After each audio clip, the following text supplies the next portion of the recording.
Caro espectador, com Tomás Vera Mário, aqui estamos uma vez mais para trazer-lhe o programa Pontos de Vista. Boa noite, Tomás Vera Mário, seja muito bem-vindo ao programa. Muito boa noite, obrigado. Muito bem, vamos então ao facto da semana. Tomás Vera Mário escolheu para esta semana os 92 anos do Jornal Notícias. Tomás?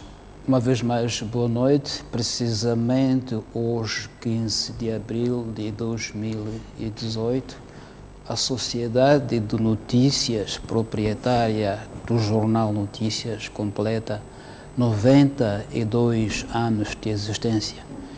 Isso é obra, é um jornal de referência na nossa sociedade, que faz parte da nossa história e a tem registrado, diga-se, a bom da verdade, com prestígio que se lhe é devido.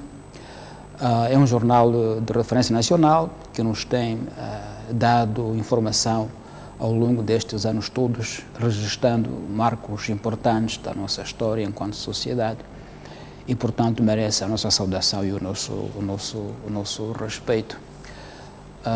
Nesta data, eu queria aproveitar para reiterar uma sugestão que eu já dei mesmo lá no Notícias, meus colegas. Eu penso que é a altura de nosso Jornal Notícias, jornal nacional, alterar um pouco a forma como constrói os seus títulos.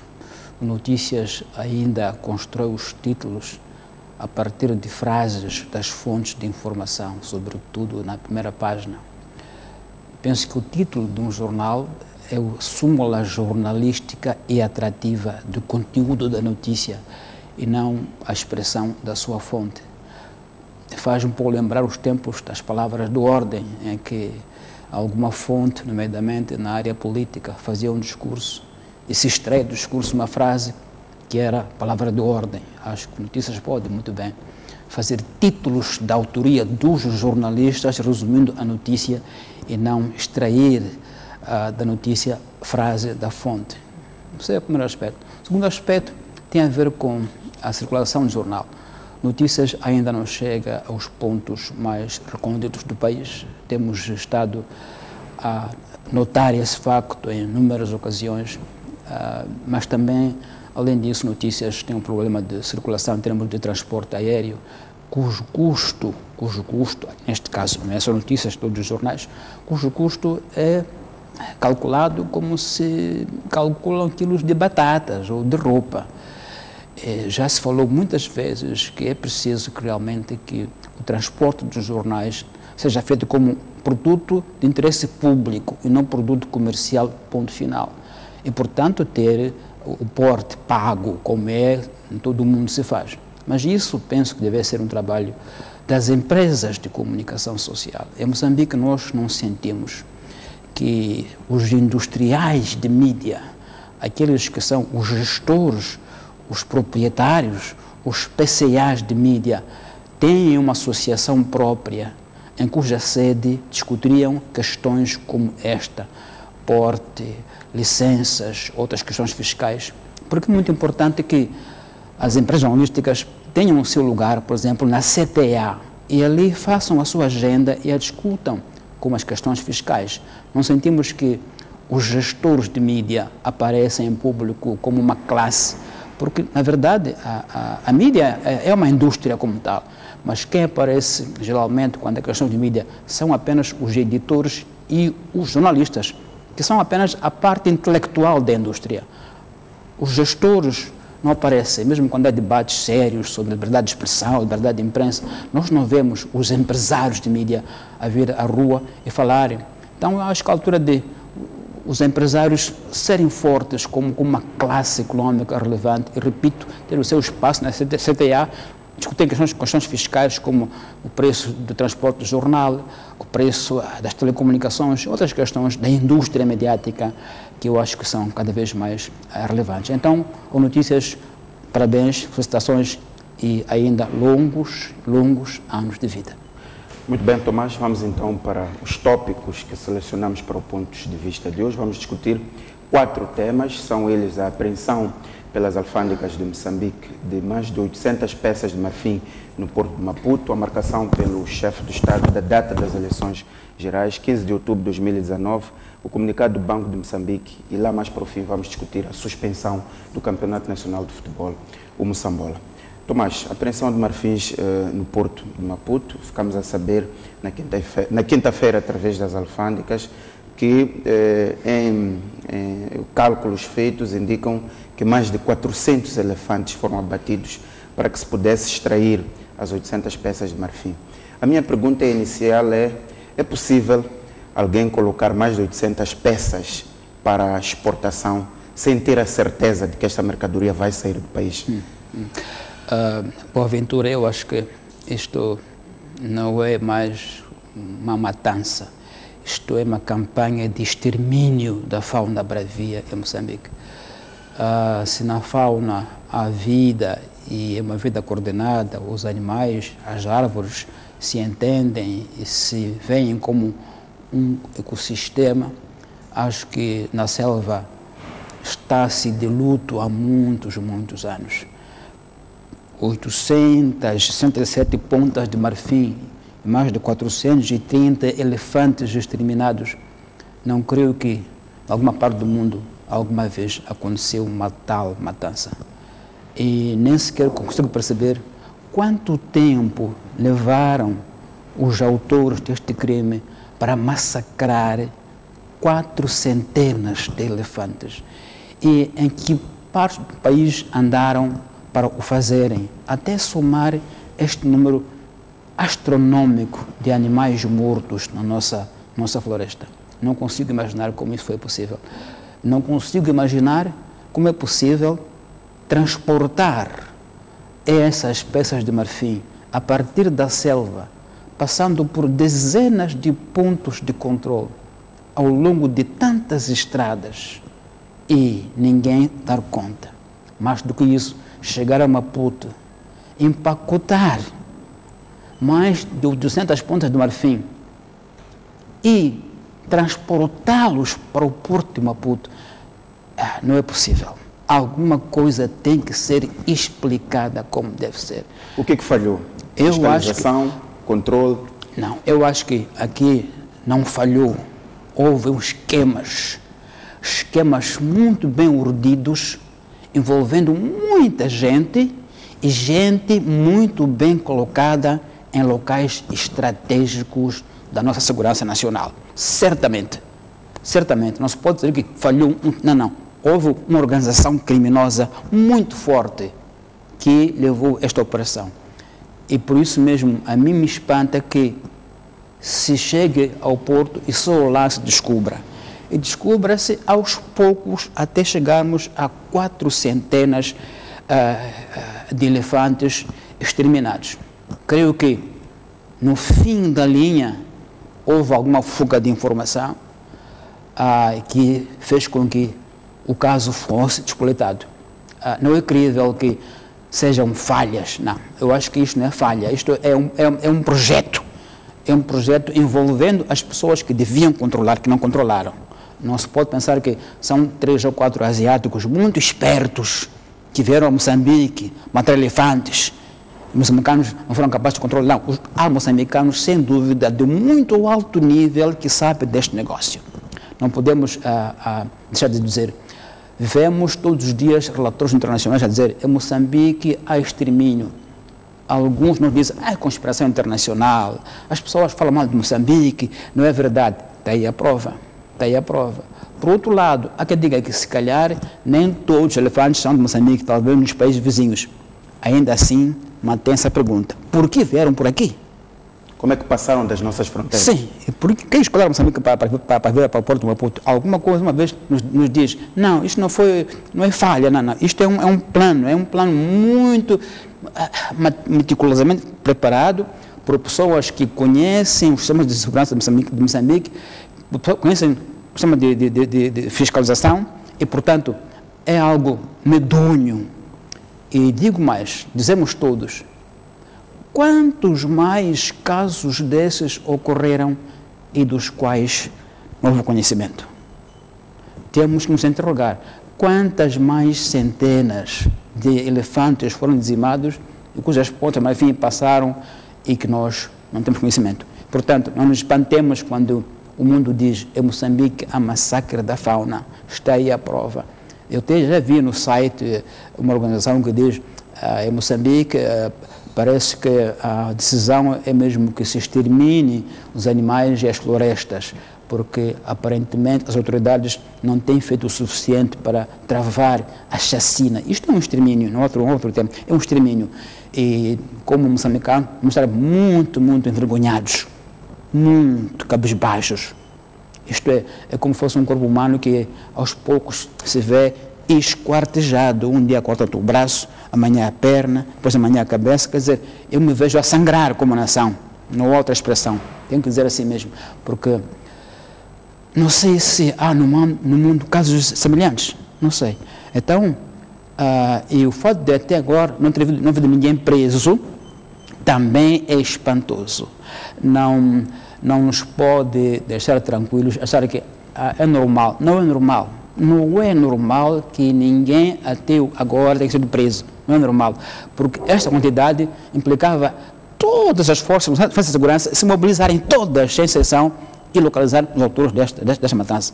Implicava isso, todas as forças de segurança, a polícia, tudo quanto fosse parte do sistema se mobilizar para dizer, nós temos que encontrar os culpados disso para mostrar ao mundo que não foi algo deliberado, mas o Estado moçambicano está preocupado. Então, que não haja presos, eu estou espantado.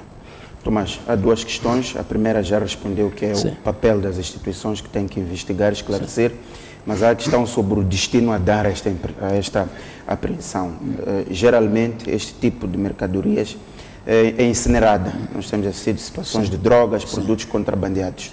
Qual é a sua opinião? Qual acha que deve ser o destino a se dar a este marfim apreendido? Noutros casos, a ideia de incineração é para transmitir uma mensagem à sociedade, mas sobretudo aos contrabandistas, de que não há outro caminho senão a destruição destes bens. Neste caso, atendendo à quantidade. É o valor. Ao valor. Qual acha que deve ser como diz bem o destino? O Belmiro, já houve casos em que bens apreendidos nessa natureza foram incinerados como um sinal simbólico de protesto e de mostrar que ninguém pode ganhar com traficância dessa natureza, nomeadamente se for droga, porque o que você ia fazer com droga? Ia revendê-la? Não podia revender. Mas já houve um caso em que essa prática não foi alterada, quando foi da madeira. Havia quem também pensasse que se podia incinerar na madeira. Todo mundo disse, bom, também não podemos perder duas vezes, né? Perder a floresta e perder a madeira. Do mesmo modo, penso que não podemos perder duas vezes, perder os elefantes e o nosso marfim, já que ele está aí, foi tirado em condições criminosas, mas o Estado não pode também, de forma, digamos, criminosa, decidir que vai incinerar as plantas do marfim, na minha opinião.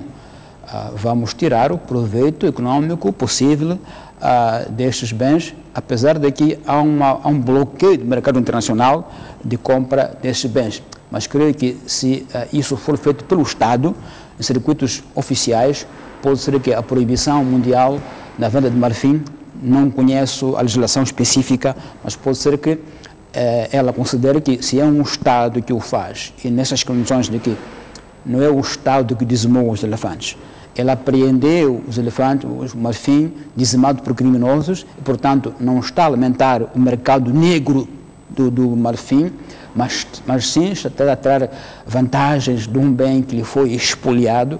Repito, não conheço a legislação específica, mas penso que o Estado moçambicano, como Estado, pode ter metodologias e canais de transacionar estas marfins, esta planta de marfim, e não pensarem em destruí-los. Essa é a minha opinião pessoal, repito, porque penso que, do outro modo, íamos perder pela segunda vez os animais e o dinheiro que as pontas de marfim representam.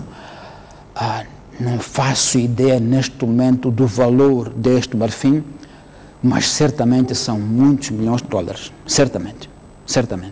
Muito bem. Tomás, disse no princípio que este tipo de ação é feita por gente muito bem articulada no nosso país, que facilitam, digamos assim, desde o abate até o transporte. A minha questão é, como é que então se controla a situação? Como é que se estanca?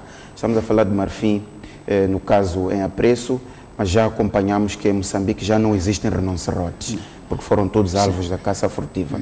A questão é, se esta gente bem articulada não pode ser atingida pela lei, pelos mecanismos formais do Estado, como é que se pode, do lado da política, do lado da legislação e de outros meios, encontrar uma forma de proteger a nossa fauna? Não há outra forma a não ser realmente identificar os membros dessa criminosa quadrilha, levá-los a tribunal e condená-los de forma exemplar. Não há outra forma de dar sinal de que o Estado está determinado a combater este tipo de crimes. Se isto não acontecer, aí sim é sinal de impunidade e é um prêmio para que a rede se alargue cada vez mais e tenha outra proporção. Na verdade, assim como eu vejo a proporção desta chacina, eu vejo mesmo algo como o Estado capturado, em algum modo, porque não é aceitável que houve uma falha, não houve falha, aqui houve um plano feito com tempo, em circunstância e com muita gente envolvida e muito dinheiro a jorrar por todos os lados. E, portanto, é uma parte do Estado que ficou capturada e ainda está capturada e capturou estes animais. Muito bem, Tomás, vamos então ao nosso segundo tema, que é a marcação da data das eleições gerais. O Presidente marcou na semana passada para dia 15 de outubro de 2019. A minha pergunta é, quais são os desafios pela frente, do ponto de vista legislativo? Sabemos que temos o pacote de descentralização que a Assembleia da República devolveu ao Presidente da República para o acerto em alguns pontos em que as duas bancadas maioritárias na Assembleia da República discordam. Quais acha que são os grandes desafios para que, a partir do processo eleitoral que inicia este ano com as eleições autárquicas e até as gerais, o processo possa decorrer normalmente? Eu penso que, tal como temos vindo a dizer, o tempo não está a favorecer o processo. Esta terça-feira, o chefe do Estado Presidente, Filipe Nunes, em Muidumbe, voltou a falar do assunto, a pedir que o Parlamento não bloqueie o processo, a pedir que o Parlamento veja que o processo é gradual e, portanto, não se pode esperar que estejam todas as questões resolvidas. A dizer que telefonou para o Presidente da Renamo na terça-feira passada e acordaram em como deve-se avançar tal como está o processo. Essas palavras mostram claramente a pressão que o tempo está a fazer sobre os nossos líderes. Vai ser um processo nada fácil, já que o dissemos, porque todos esses indícios que nos vêm do Parlamento e dos proponentes só podem indicar que as condições não estavam totalmente criadas para um processo suave e por todos dominado e conhecido.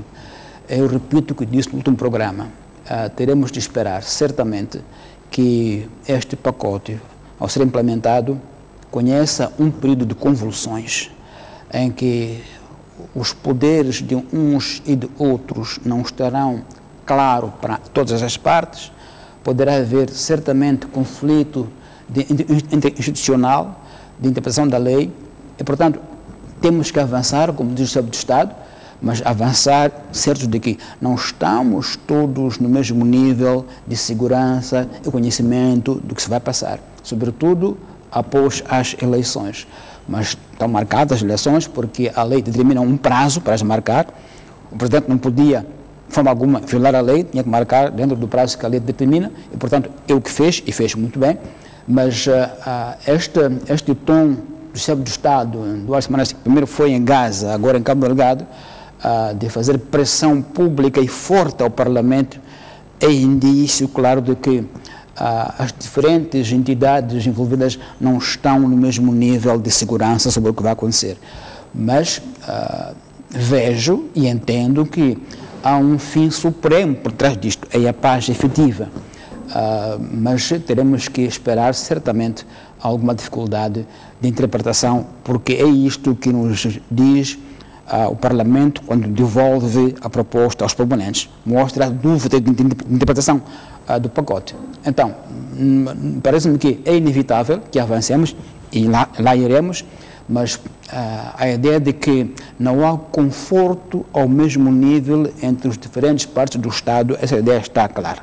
Está claro. Muito bem. Tomás, considerando os riscos que levanta, os riscos institucionais, a ideia de que está-se a avançar, mas sem o conforto necessário, porque os prazos são apertados, não se deveria colocar a hipótese de uma solução transitória que permitisse a aprovação de um pacote bastante mais consensual, mas também com decisões com qualidade que permitam que no futuro o país não volte a ter instabilidade. Eu penso que isto seria o ideal, já que o dissemos, mas, por outro lado, o Presidente da República, o Presidente Renamo, na minha interpretação, sentem que há uma fatiga da sociedade e do povo em relação a um processo que parece arrastar-se de forma indefinida. E, portanto, de algum lado é preciso começar, ainda que com algumas lacunas interpretativas. Mas é óbvio que o ideal, e é isso que colocam a bancada da Renamo e do MDM, quando pergunta qual será a transição em relação ao administrador do distrito, que não vai ser eleito desta vez, e qual vai ser, de forma clara, a atribuição de funções do secretário de Estado e os governadores do distrito e da província. E, portanto, há dúvidas de interpretação dos papéis dos diferentes órgãos subnacionais que emergem desse poder. De qualquer modo, também penso que, para o Presidente Nunes, é uma questão também de agenda política. Lembremos-nos que este processo se arrasta desde 2014. Houve as várias negociações na João Chissano, depois passou-se para outro modelo, com mediadores da sociedade civil moçambicanos, e tudo isso não falhou, até que se entrou oficialmente que o Presidente da República tomou a liderança do processo. Então, eu percebo a pressão que os nossos dirigentes sentem de que é preciso que se avance, ainda que sem um consenso ideal, e depois, ao longo do processo, poder-se-á e dever-se-á preencher as lacunas que houverem, mas enquanto o país não está parado. Portanto, é a consequência própria de um processo que nós temos estado a seguir desde 2012, quando começou, digamos, os tiroteios, em que sempre as soluções são encontradas alguns dias antes das eleições.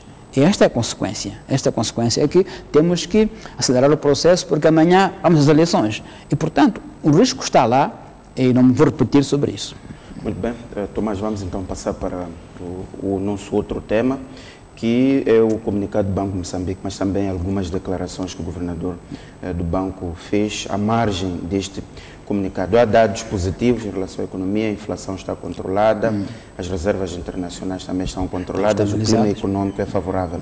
Mas o governador do Banco de Moçambique volta a chamar a atenção em relação ao endividamento interno. Os dados que são apresentados é que há um incremento da dívida interna do mês de fevereiro para março em mais de 3 mil milhões de meticais. Qual é a sua análise a este sinal vermelho de alerta que o governador do Banco Central vem lançando, porque não é a primeira vez? Sim, certamente que é um alerta, como bem diz o Belmiro, o Boaventura, é um alerta vermelho. No nosso país discutimos muito nos últimos anos as chamadas dívidas ilícitas, pelo seu impacto político e porque, digamos, atraíram a ira dos parceiros de cooperação. E parece que, de algum modo, subalternizamos a dívida interna, que, como se vê, continua a crescer e tem um impacto, como é óbvio, sobre a economia nacional, porque o setor privado fica sem dinheiro para investir, porque o dinheiro vai para o Estado, e o dinheiro fica mais caro por causa disso mesmo, e as empresas ficam sem ver a sua economia crescer, até porque o Estado também é devedor muito forte do setor privado. Então, é um sinal que nos deve alarmar naturalmente. Eu repito, parece que ficamos um pouco distraídos em relação à dívida interna, porque a dívida pública externa fazia pressão a partir de fora. Mas o governador Rogério Sandamela nos alerta em como atenção que mesmo em casa não estamos bem, pelo contrário, estamos mal. Então, tem que haver, certamente, mais uma vez, medidas de contenção. Não sei se ainda há espaço para contenção, mas que não há, para dívidas não há. E se isso continua assim, eu, sem ser economista, se isso vai assim, quero chegar a uma altura em que a economia nacional, em termos do setor privado, ficará asfixiada e o Estado não aumentando as receitas fiscais, poderá de facto estar numa situação em que não pode nem ir ao mercado externo, nem ao mercado interno, porque terá esgotado as possibilidades. Então, é um alerta muito sério de que continua o nosso Estado a endividar-se recorrendo a dinheiro nacional, a banca comercial. Me parece isso realmente muito sério para ser tolerado ou continuado sem que quem de direito veja até onde pode conter esta onda de endividamento interno continuado. Mas, Tomás, levanta-se aqui um grande dilema. O Estado tem as fontes de financiamento externas completamente bloqueadas na sequência das dívidas ocultas. Qual é a saída que o Estado tem? Não lhe parece que pressionar o endividamento interno é a única solução que o Estado tem para realizar os seus compromissos? Mas falo-á até onde? Falo-á até quando? O mercado interno estará disponível eternamente a essa pressão? Ou se, pelo contrário, o Estado deve, tanto quanto tem de espaço, resolver a questão de fundo?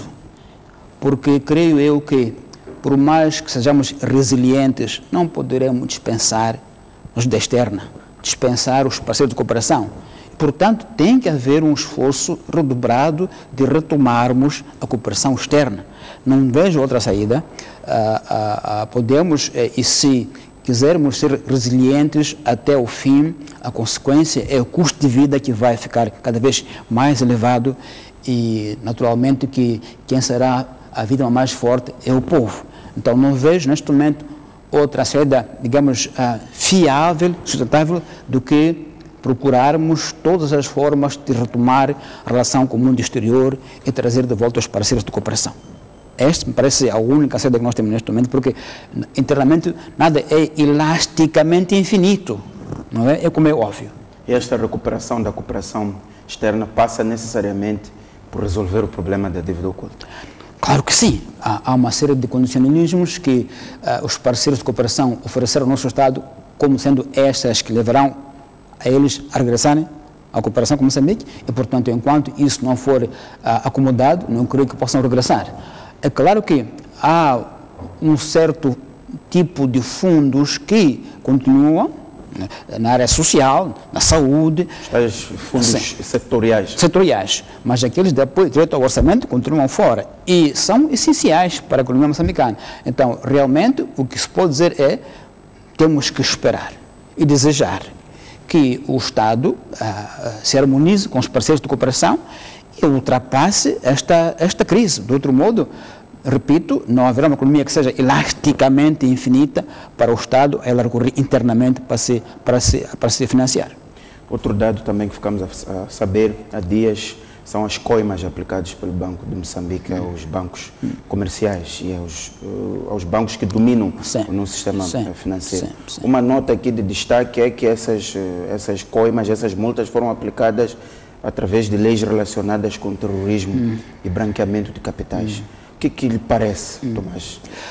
Parece-me que ainda há alguma polêmica em trás disso, porque eu já ouvi os bancos comerciais, pelo menos alguns deles, reclamarem que o Banco de Moçambique precipitou-se a comunicar sobre esses factos porque alguns deles são objeto de recurso. Os bancos recorreram porque não estão conformados com a leitura que o Banco Central faz deste processo. Se isso é verdade, então os bancos comerciais que interpuseram o recurso e cujos nomes aparecem em público sentem-se lesados na sua reputação, porque é algo de muito trágico um banco ser associado ao tráfico, ou ao terrorismo, ou lavagem de capitais. Isso é algo muito sério para um banco ficar com uma reputação assim manchada.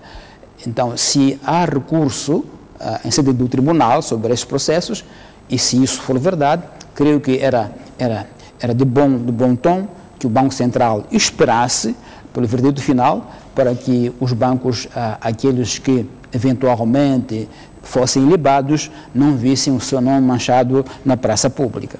Por outro lado, dizem alguns bancos, em alguns casos, pode ser muito complexo identificar a origem de algum dinheiro, nomeadamente quando há depósitos em cash, ou dinheiro vivo, que há limites para isso. mas todos sabemos quanto informal é o nosso mercado. Se você for lá para fora, há de ver em qualquer esquina saco de cimento à venda, que as pessoas compram saco de cimento ali, o dinheiro vivo, né? E, portanto, quem vende o cimento há de levar o dinheiro vivo para o banco. Provavelmente não poderá distinguir o dinheiro vivo pelo qual lhe compraram o cimento, vem ou não vem do circuito de crime. Então, eu acho que é bom que o Banco de Moçambique alerte sobre essas questões, mas queria salvar que também seria de bom tom que esperasse que os processos que estão em recurso fossem fechados, porque, repito, a reputação de um banco com este tipo de ações é muito cara.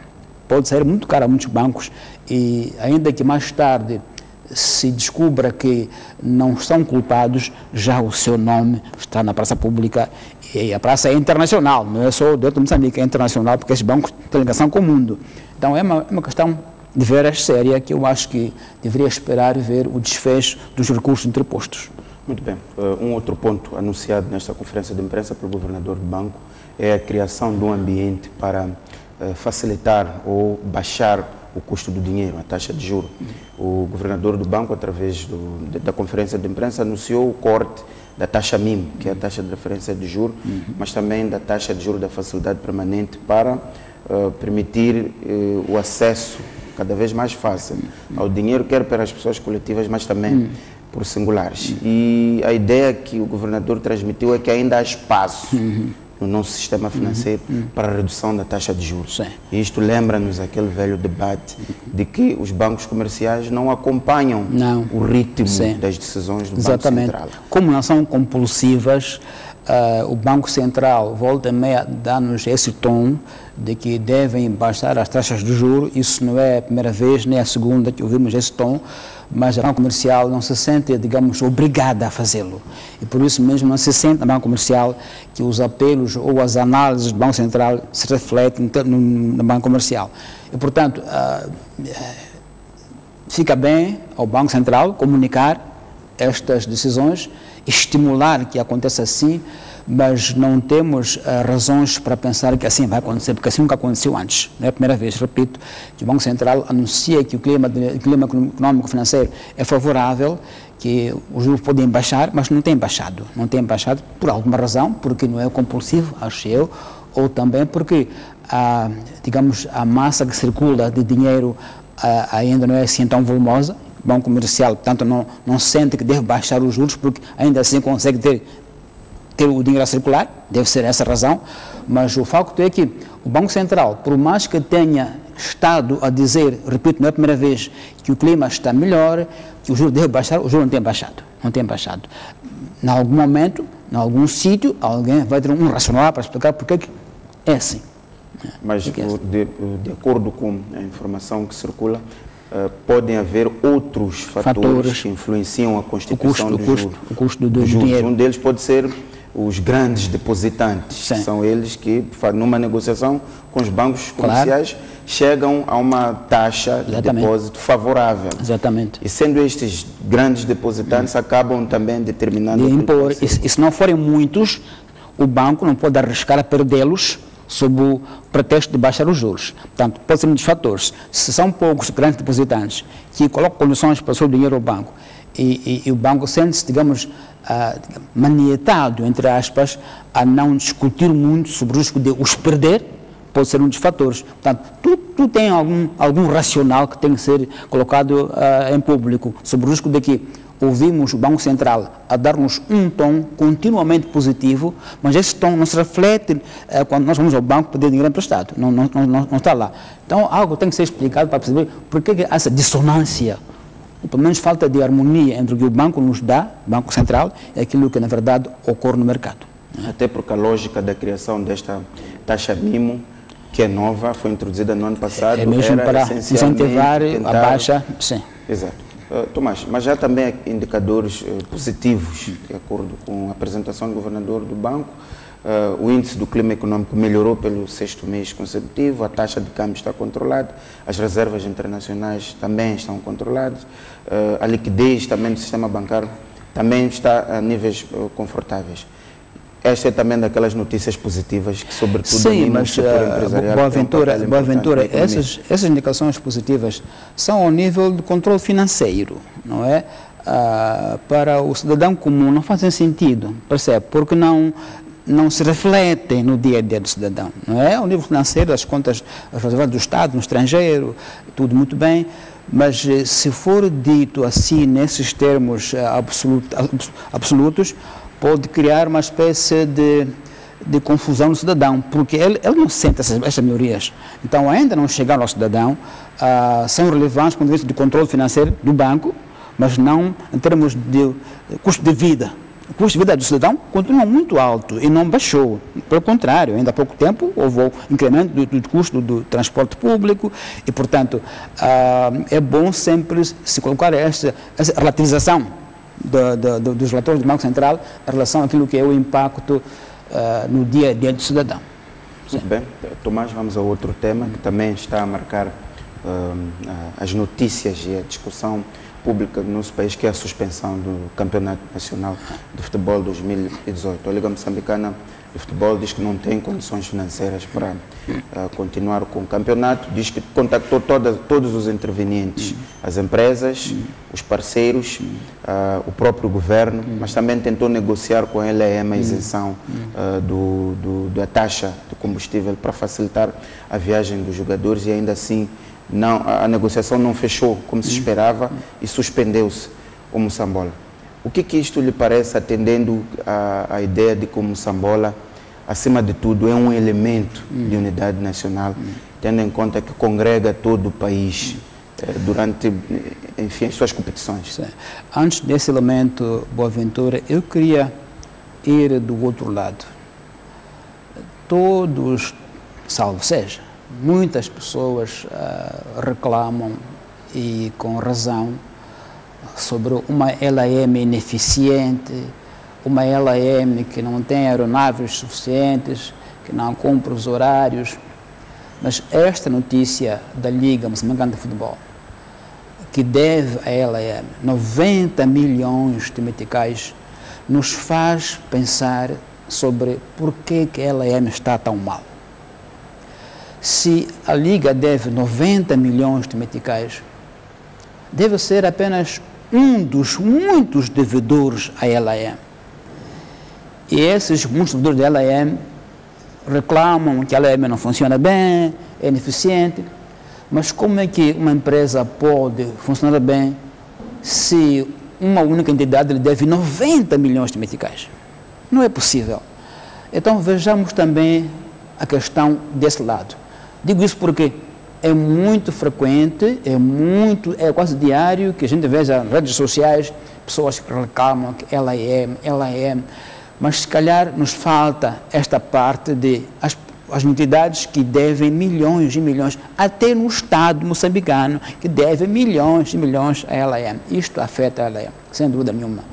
Agora, questão do próprio futebol e do Moçambola. A sua interrupção, é claro que é um problema muito sério, não é? O futebol diz que é o desporto de massas, não é uma metáfora, é verdade, é um desporto de massas. Enquanto este desporto ocorre, ninguém se dá conta do seu impacto político, porque é normal, está a decorrer. E nós não lemos politicamente esse facto. Mas se é interrompido, aí iremos ler o impacto político deste fenómeno. Porque, como diz o Boaventura, se é também um momento de unidade nacional, é também um momento de reunião de massas. Em várias partes do país, eu disse poucas ocasiões que as pessoas saem de casa e vão sentir-se parte de um processo, como membros de um clube, sentir-se a participar, envolvidas numa atividade concreta com a qual se identificam. Isto é política. E se isso é interrompido e não há uma explicação que conforte as pessoas, tem certamente um impacto político muito importante. Não se pode descurar o futebol. Aliás, noutros campos, o futebol até é visto como um elemento político em termos positivos, em termos negativos, para distrair as pessoas das coisas essenciais. Mas temos que verificar que, no caso moçambicano, o Moçambola é de facto um dos poucos momentos em que os moçambicanos se encontram, convergem, conhecem o país de um lado ao outro e dissipam equívocos e preconceitos. Então, é um impacto político muito importante. Fazer o seguinte, é preciso que este caso fosse gerido politicamente, e não apenas em termos econômicos. Reconhece que o país está mal, é verdade. A LM não pode eternamente dar frizz, deve ser ressarcido daquilo que lhe devem, mas repito que o futebol, no caso moçambicano, tem um impacto político muito importante. Repito que nós não vemos enquanto decorre normalmente. Assim que é interrompido, iremos sentir o impacto político do futebol. Muito bem. Tomás, fala aqui de que tende a haver uma gestão política do Moçambola. O que quer dizer exatamente com isso? A Liga Moçambicana de Futebol diz que precisa de mais ou menos 33 a 40 milhões de meticais para concluir o Campeonato Nacional 2018. Isto significa o Estado assumir esse compromisso financeiro para que o campeonato possa terminar, ou significa o Estado ou o Governo, através da influência que tem no sistema, encontrar quem o faça? O que quer dizer quando fala de gestão política de Moçambique? Eu penso que ainda pode haver oportunidades se o Estado tomar o assunto como uma questão política e abordar o mundo empresarial moçambicano nesse tom e em condições que favorecem também as empresas que possam querer apoiar o futebol. Não tenho aqui nenhuma solução mágica, estou apenas a colocar as questões no seu ponto político e mostrar que é uma questão que não pode ser vista apenas como uma questão de dinheiro, tem outras implicações a longo prazo e, portanto, provavelmente o Estado ainda tem espaço de forma criativa e mais arrojada encontrar um meio termo, porque o que acho que foi pior ainda foi iniciar o Moçambola e depois interrompê-lo. Também pergunta-se à Liga, como é que a Liga iniciou o Moçambola sem recursos financeiros para garantir, interromper quase a um quarto do tempo, porque o impacto é muito mais forte com a interrupção. Se fosse, desde o início, que este ano não temos condições, não haverá, tinha outro impacto. Agora, quando se inicia um processo e se interrompe a meio, o impacto político é outro, é muito mais forte. Então, penso que, provavelmente, o Estado moçambicano pode ainda encontrar no outro modelo, com outra imaginação, outra criatividade, soluções que possam, digamos, aliviar o impacto da interrupção deste Festival Nacional Desportivo como é o Moçambola. Portanto, e outro desafio deve ser também a sustentabilidade deste campeonato. Se há dívidas como estas de 90 milhões de meticais e o campeonato, se nós já acompanhamos nos últimos anos, havemos de notar que há sempre dificuldades e há sempre reclamações das equipes, dados os esforços que são obrigados a fazer. Há questões de modalidade que são mais técnicas sobre se esta modalidade é o melhor, se não haverá uma modalidade menos cara. Isso é uma questão técnica que se pode discutir.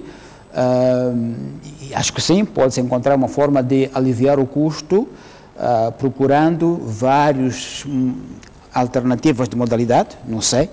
É uma questão, repito, técnica sobre como é que se organiza o Moçambola, mas já se discutiu muito sobre se este formato é o único que se pode considerar ou se haverá outros formatos eventualmente menos onerosos, mas assim mesmo envolventes. E repara uma coisa, um detalhe, eu não sou, digamos, especialista de desporto, não é a minha área de formação, mas noto que nos últimos anos o Moçambola tem tido muita força na zona centro-norte do país.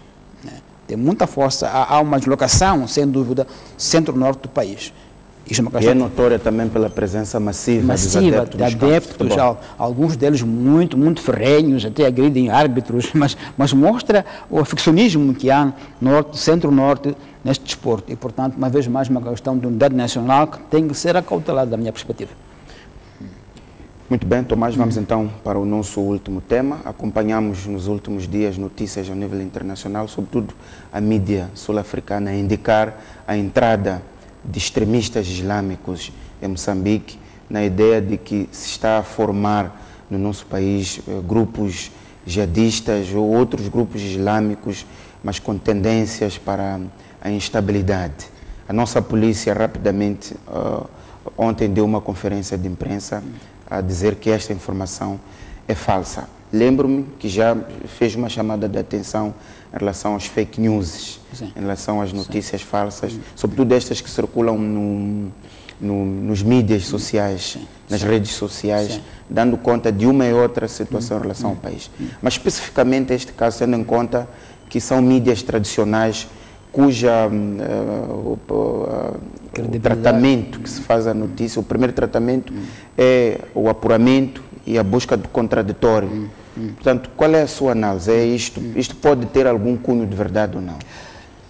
Certamente que é uma notícia que preocupou o país, por razões óbvias, porque veio com número. Dizer que 90 elementos jihadistas terão entrado em Moçambique para destabilizar o país. Isto é muito grave, porque vem de onde vem e, felizmente, a nossa polícia desmentiu que não existe qualquer facto que se pareça com essa notícia.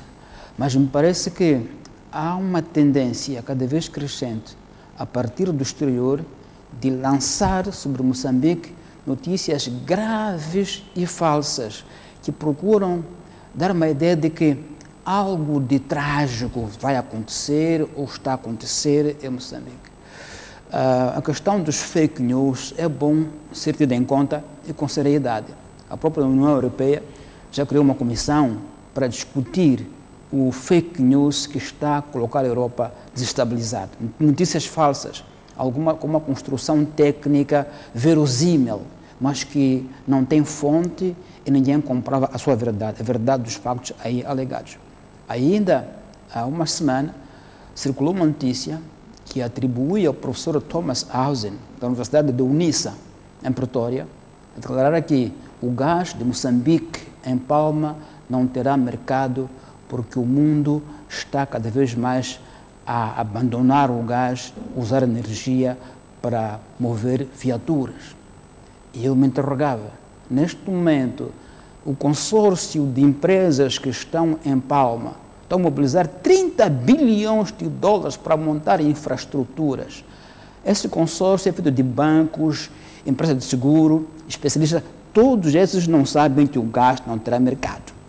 Não sabem. E, tanto, vão investir 30 bilhões de infraestruturas para nada. Entretanto, a informação circula por aí.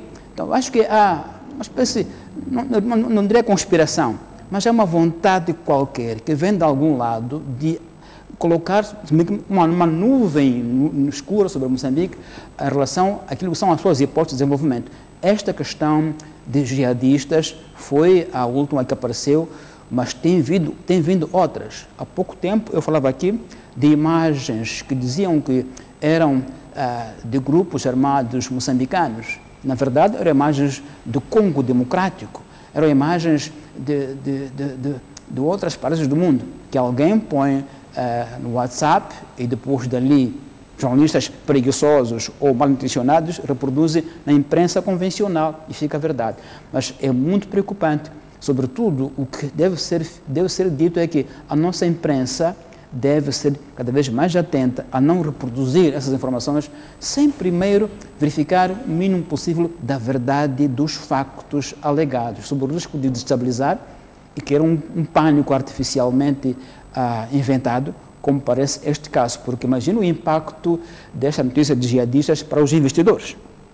Qualquer investidor vai pôr o dinheiro dele num lugar que está ameaçado de destabilização por um tipo de atos militares cuja consequência e autoria não se poderá prever. Então, para dizer que é mais uma notícia falsa, mas muito grave, que paira sobre Moçambique, como houve esta, segundo a qual o gás de Palma não terá mercado porque o mundo já mudou para energia. Eu perguntava, então, esses 30 bilhões agora em mobilização para o LNG de Palma quem é que os mobiliza, não fez estudo de viabilidade, não está informado sobre a tendência do mundo. Haverá um jornal que descobriu que já não é assim que será o mundo. Então, é algo, de facto, muito preocupante que tenha ocorrido em torno dessas notícias falsas sobre Moçambique. De qualquer forma, Tomás, há um ponto que é a fraca capacidade de controle das nossas fronteiras. Temos um país vasto, sobretudo as fronteiras terrestres.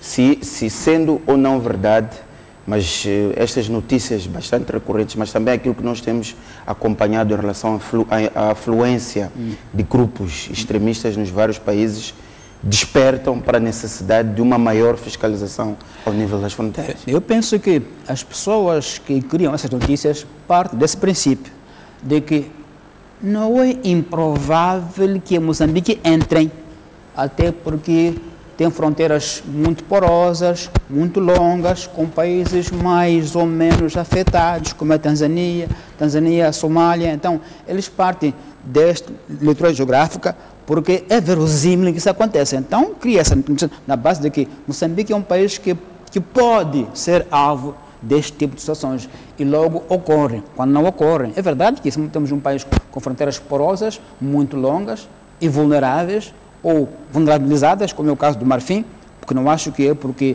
temos fronteiras porosas que o Marfim é roubado. Não, é porque temos pessoas porosas, isso sim, no sistema de defesa e segurança, isso sim. E, portanto, é toda uma cadeia de desafios que nós temos, mas é o país que é o nosso e, portanto, temos que saber viver com ele.